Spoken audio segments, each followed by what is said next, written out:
வணக்கம். இன்றைக்கி நம்ம பார்க்க போகிற சமையல் ஒரு அருமையான உளுந்து மல்லி துவையல் எப்படி செய்யலாங்கிறத பார்க்கலாம். டேஸ்ட் நல்லா அட்டகாசமாக இருக்கும். சாதத்துல எல்லாம் போட்டு செஞ்சு சாப்பிட்டிங்கனாலும் சூப்பராக இருக்கும். வாங்க அதை எப்படி செய்யலாங்கிறத பார்க்கலாம். ஒரு பேன் எடுத்துக்கலாம். ஒரு 3 டீஸ்பூன் போல் எண்ணெய் விட்டுக்கலாம். எண்ணெய் நல்லா சூடாயிருச்சு. நல்லா ஒரு 10 வரமிளகா சேர்த்துக்கலாம். இது வந்து காரம் கம்மியாக தான் இருக்கும், சின்ன சின்ன வரமிளகா. அதனால் நான் வந்து ஒரு 10 எடுத்திருக்கேன். இல்லைன்னா நீங்கள் 5 இல்லை 6 எடுத்துக்கோங்க போதும். இப்போ இதில் 1/4 டேபிள் ஸ்பூன் சீரகம் சேர்த்துக்கலாம். 1 டேபிள் ஸ்பூன் வர கொத்தமல்லி சேர்த்துக்கலாம்.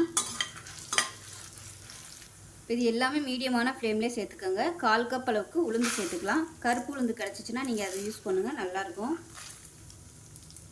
இப்போ இதையும் நல்லா வறுத்துக்கலாம். இப்போ இது கூடவே சின்னதாக கட்டி பெருங்காயம் சேர்த்துக்கலாம். அது கூடவே புளி வந்து ஒரு சின்ன சுண்டைக்காய் சைஸுக்கு புளி சேர்த்துக்கலாம். இதை ஊற வச்சு நீங்கள் சேர்த்துக்கிறனாலும் சேர்த்துக்கலாம். நான் இதோட அப்படியே சேர்த்து வறுக்கிறேன். இப்போ நல்லா வறுபட்டு வச்சு கேஸ் அமர்த்திடலாம்.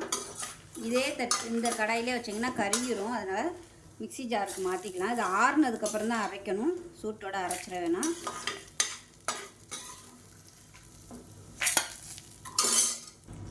இப்போ இதில் தேவையான அளவுக்கு உப்பு சேர்த்துக்கலாம். இப்போ இதில் ஒரு 1/2 டேபிள் ஸ்பூன் அளவுக்கு வெல்லம் சேர்த்துக்கலாம். இப்போ இது எல்லாமே ஆறட்டும். ஆறுனதுக்கப்புறம் கொஞ்சமாக தண்ணி விட்டு இப்போ பாருங்கள் நல்லா நைஸாக அரைச்சாச்சு. இப்போ ஒரு பேன் சூடானதும் தேவையான அளவுக்கு எண்ணெய் விட்டுக்கலாம்.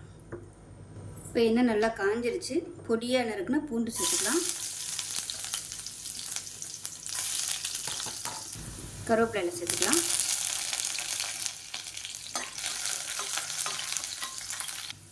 பூண்டு நல்லா செவந்து வந்துருச்சு. இதுக்கு பதிலாக நீங்கள் நச்சுட்டு கூட சேர்த்துக்கலாம். இப்போ நம்ம அரைச்சி வச்சுருக்க இந்த துவையில் வந்து அதோட சேர்த்து நல்லா ஒரு பரட்டி விட்டுக்கலாம்.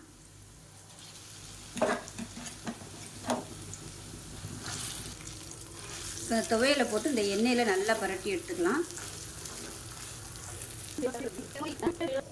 இப்போ பாருங்கள் நல்லா சுருண்டு வந்துடுச்சு. இப்போ இதில் ஒரு கைப்பிடி அளவுக்கு பொடியாக நறுக்குன வெங்காயத்தை சேர்த்துக்கலாம். கேஸ் அமர்த்திடலாம். சேர்த்துட்டு அப்படியே பரட்டி விட்டுக்கலாம்.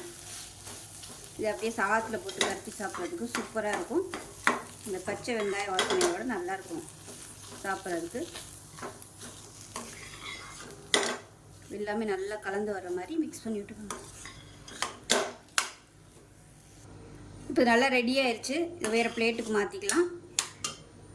இப்போ பாருங்கள் அருமையான சுவையில் உளுந்து துவையல் ரெடி ஆயிடுச்சு. ஸோ இதே மாதிரியே செஞ்சு பாருங்கள். இட்லி, தோசை, சப்பாத்தி, சாதம் எல்லாத்துக்குமே தொட்டு சாப்பிட்றதுக்கு அருமையாக இருக்கும். நீங்கள் இட்லி தோசைக்கு தொடுறதுனா கொஞ்சம் தண்ணி ஊற்றி கடுகு உளுந்து தாளிச்சுக்கோங்க. சாதத்தில் போட்டு பரட்டி சாப்பிட்றதுக்கு சூப்பராக இருக்கும்.